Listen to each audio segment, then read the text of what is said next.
El 18 de agosto de 1697, el zar ruso Pedro el Grande llega en secreto a Zaandam, ciudad portuaria holandesa. El propósito del viaje: aprender a construir barcos. Puede sonar poco convencional, pero esa fue toda la expedición de Pedro a Europa Occidental.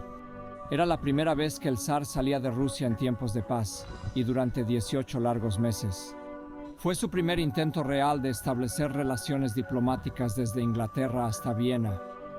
Y por supuesto, fue la primera vez que un poderoso gobernante del Imperio ruso decidió averiguar por sí mismo lo que se necesitaba para construir buenos barcos. Pedro el Grande pasó varios meses en los muelles de Zaandam y luego de Ámsterdam. En pocos años, Rusia, un país que al principio solo tenía un puerto, se convertiría en una potencia naval.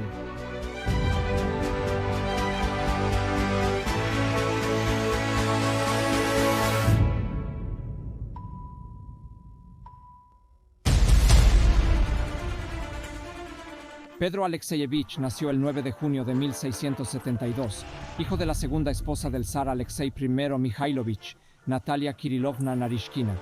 Su padre murió 3 años y medio después, y el hermanastro mayor de Pedro, Fyodor, ascendió al trono ruso. Al cabo de 6 años, él murió y sin descendencia, se desató una lucha en el imperio para determinar quién sucedería al frente del país. Iván, el anciano y mentalmente enfermo del primer matrimonio de su padre, o Pedro, su hermanastro de 10 años. La Duma de los Boyardos, el máximo órgano del Estado, votó finalmente por Pedro. Pero Sofía, hermana de Iván, no se rindió sin luchar. Logró que los rifles de Moscú apoyaran a su hermano, obteniendo al menos una victoria parcial. Pedro e Iván gobernarían juntos.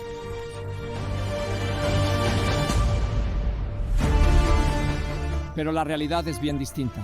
El enfermo Iván y el pequeño Pedro son un encanto. En realidad, Sofía, nombrada regente de ambos, toma todas las decisiones. Se dice que el trono conjunto tenía un agujero en el respaldo para ella escuchar conversaciones y susurrar respuestas a sus hermanos. Pero a Peter no le importa demasiado. Le gusta más jugar con barcos o con su pequeño, aunque real ejército, los llamados regimientos de placer, que gobernar. A los 17 años, sin embargo, su madre decide que es hora de que empiece a tomarse en serio su papel y lo casa con Yevdokia Lopukina, hija del noble boyardo. Ese año, Pedro envía a su hermanastra Sofía, que había gobernado para él e Iván, a un monasterio. Tampoco es un verdadero gobernante ahora. Para variar, su madre toma todas las decisiones por él. Pedro se convirtió en el gobernante de su país después de morir en 1694. Y cuando su hermanastro Iván muere 2 años después, Pedro finalmente puede reformar la atrasada Rusia.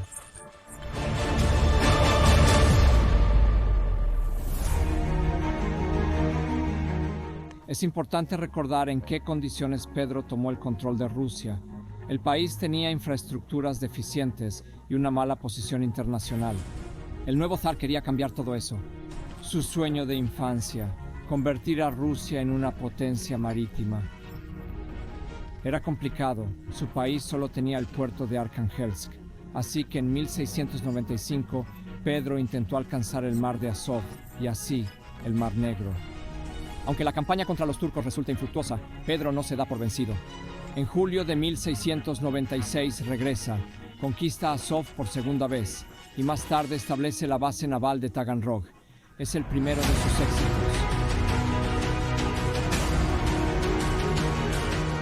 Bajo los otomanos queda claro que Pedro necesitará aliados, además de un ejército fuerte, si quiere seguir expandiéndose. En 1697 viaja a Europa para negociaciones diplomáticas con otros líderes. Al mismo tiempo, el zar desea mantener en secreto su partida y por eso utiliza el nombre falso de Piotr Mikhailov. Sin embargo, con su altura de 2 metros, el zar Pedro el Grande es inconfundible para aquellos que lo conocen bien.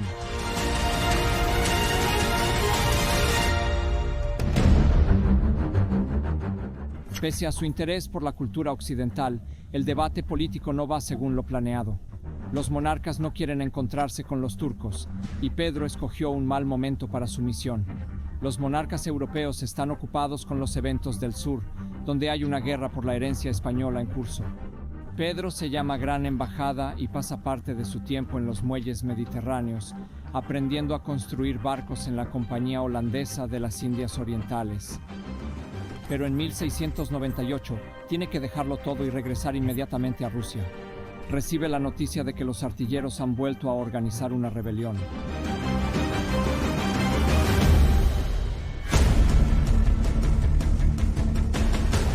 Cuando Pedro regresa, la rebelión ha sido sofocada. Aún así, manda empalar o torturar a unos 1,200 de los pistoleros rebeldes y exilia a otra parte a Siberia.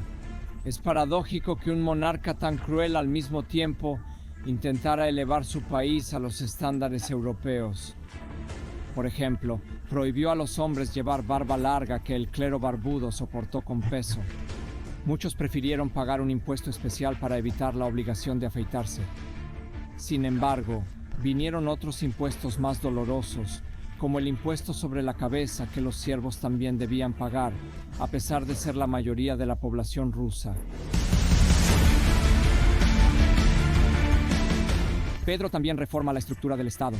Por ejemplo, en lugar de la tradicional Duma de boyardos, introduce un Senado. Este se compone de 10 hombres, todos ellos elegidos personalmente por el zar. El nuevo órgano queda así a su disposición. En los años siguientes, tras la muerte del patriarca de Moscú, Pedro se niega a nombrar un nuevo jefe de la Iglesia Ortodoxa y crea el cargo de Gran Fiscal. Esta función es desempeñada por un funcionario laico, que también actúa como máximo líder espiritual. Con todas las reformas, Pedro logra un poder prácticamente ilimitado que hace recordar a una autocracia. Sin embargo, el propio Pedro el Grande desea ir más lejos. Sin poder encontrar aliados contra el Imperio Otomano, Pedro firma un acuerdo temporal y en 1699 se une con Dinamarca, Noruega, Polonia, Lituania y Sajonia. Así comenzaron los largos 21 años de lucha contra Suecia, que más tarde pasarían a la historia como la Gran Guerra del Norte. Frente a la coalición rusa, se alza el rey sueco Carlos XII, de solo 17 años, pero demuestra ser un oponente más fuerte de lo que nadie esperaba. Gana la batalla de Narva en 1700, pero Pedro no se amilana. Poco a poco, los rusos comienzan a abrirse camino a lo largo del río Neva hasta su desembocadura en el mar Báltico, y el sueño de Pedro de una gran flota rusa adquiere un perfil algo más claro. La desembocadura del río Neva, en medio de los pantanos del Círculo Polar Ártico, ofrece una ubicación estratégica, y Pedro decide fundar aquí una nueva ciudad, que será un gran escaparate del Imperio ruso. Miles de trabajadores mueren en la construcción de San Petersburgo, debido a las desesperadas condiciones. Pero a orillas del Báltico, una ciudad se alza poco a poco para ser una especie de ventana a Occidente y enviar un mensaje claro a Europa. Atrás y militarmente incapaz de Rusia acaba de pasar.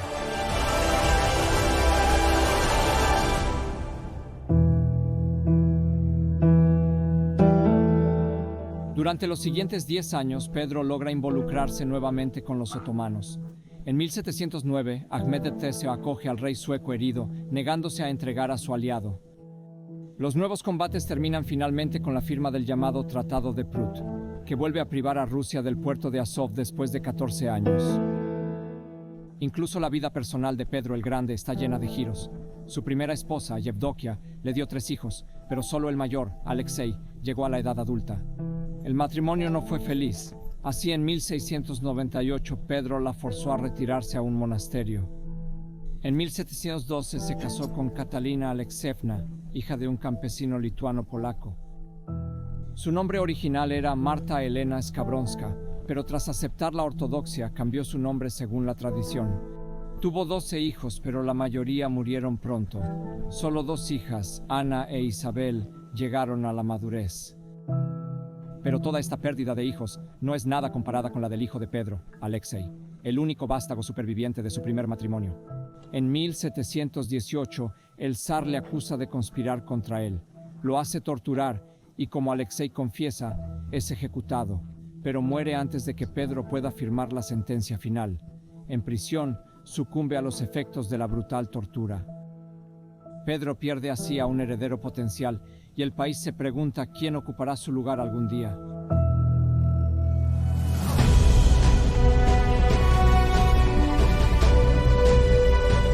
Continuamos en 1718. San Petersburgo es la actual capital rusa y la Guerra del Norte sigue en curso.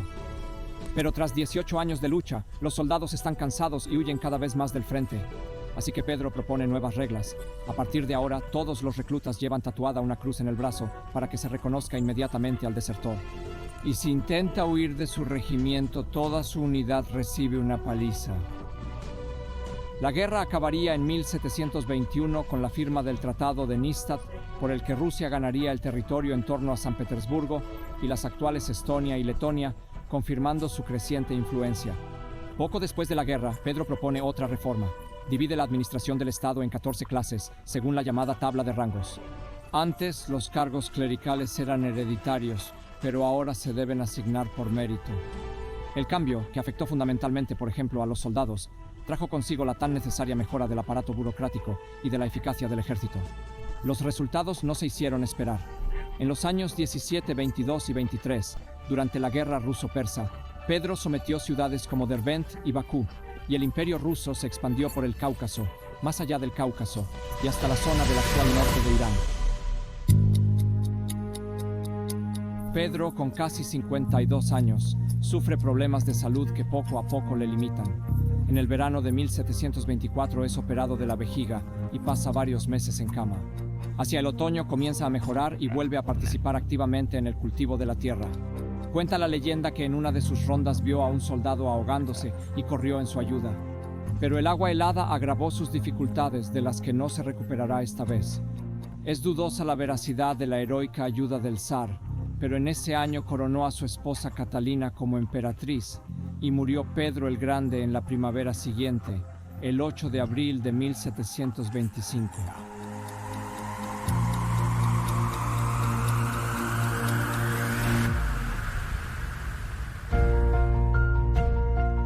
Transformó todo su imperio en 42 años de gobierno, hasta ser irreconocible, cambiando su estructura burocrática disfuncional, introduciendo el calendario juliano y duplicando las manufacturas.